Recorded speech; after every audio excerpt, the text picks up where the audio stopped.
600 years before the events of Verho, Curse of Faces, a devastating curse was unleashed upon the world, leaving death and despair in its wake as humanity was brought to the brink of total extinction.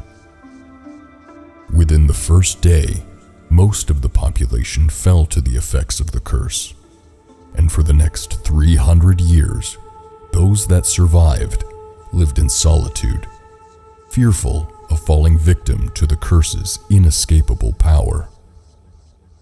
Once mighty kingdoms were suddenly brought to their knees. Cities turned into mass open graves, and borders became meaningless lines on the pages of a vanishing history lost to time. That is, until humanity's savior appeared, 300 years after the curse had been unleashed, and where we continue our series, Behind the Mask, as we explore the world of Verho, Curse of Faces.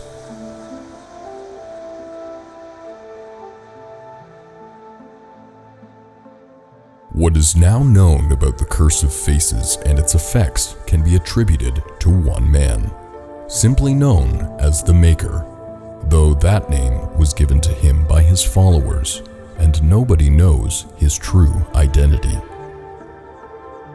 It was the Maker who discovered that the curse would only affect those whose faces were seen and those who saw those faces. Whenever someone looked upon another's face, both would die. 300 years of confusion and fear were suddenly ended by a simple mask. While this did nothing to put an end to the curse itself, this discovery allowed the people of the world to finally emerge from the shadows and begin rebuilding their society from the ruins of the past.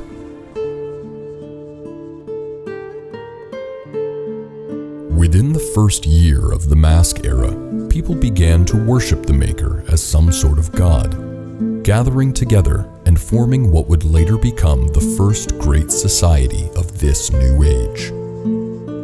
In the eastern region of what was previously the Kingdom of Haravel, a group of villages joined together in their shared worship of the Maker to found the empire of Oriun. Here, the people worked together to restore the ruined cities of the past, and before long, a semblance of the time before the curse eventually began to return, and humanity began to prosper once more. This prosperity and the accelerating restoration of humanity's presence in the world was not without its conflicts, though.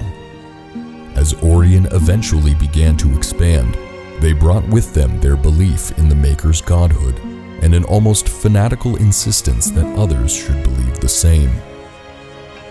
It wasn't long before Oriun was met with resistance from neighboring kingdoms that had also begun to quietly rebuild in the time since the start of the Mask era.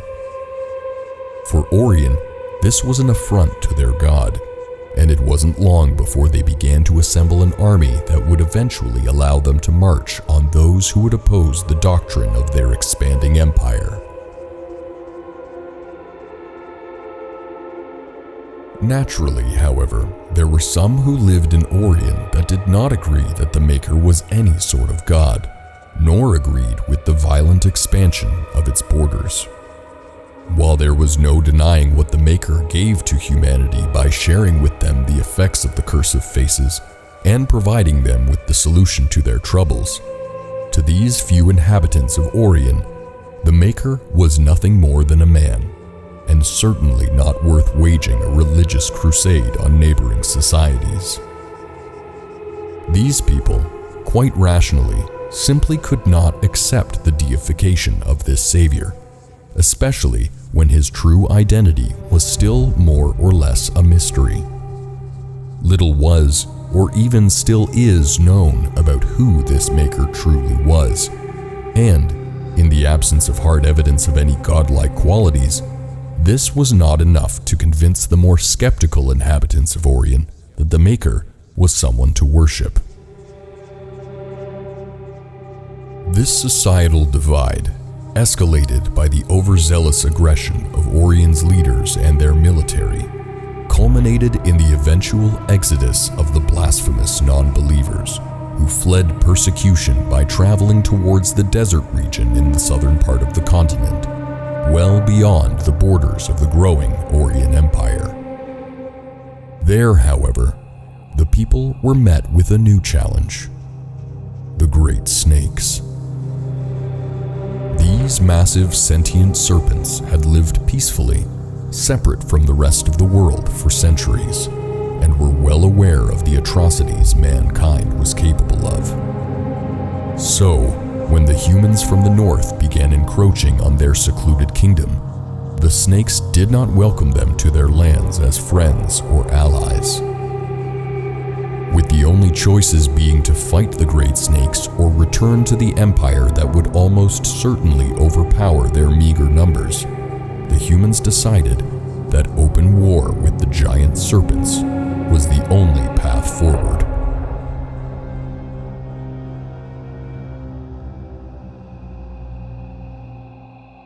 For at least a decade, the humans and snakes fought along the desert borders, with both sides suffering devastating casualties.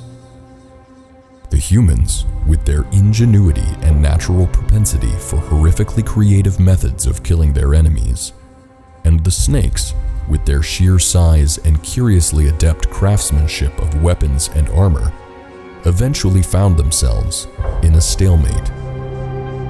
Though the exact reason and events that followed are unknown, the war did finally come to an end, with both sides agreeing that a truce was the only way that either of them would survive.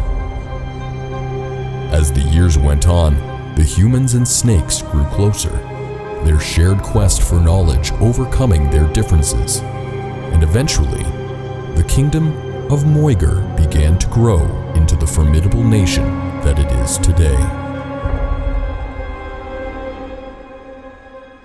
Meanwhile, in the western region of the continent, before the Southern War for Moyger had finally come to an end, another kingdom began to rise from the ruinous destruction of the Curse of Faces.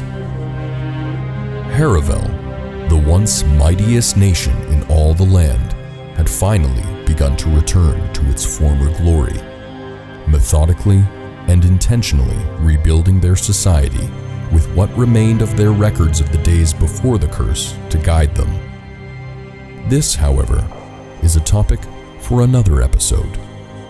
Until then, you can learn more about this dark fantasy world by trying the demo for Verho Curse of Faces on Steam and adding it to your wishlist today. Don't forget to subscribe for more videos where we go behind the mask. Thank you all for watching.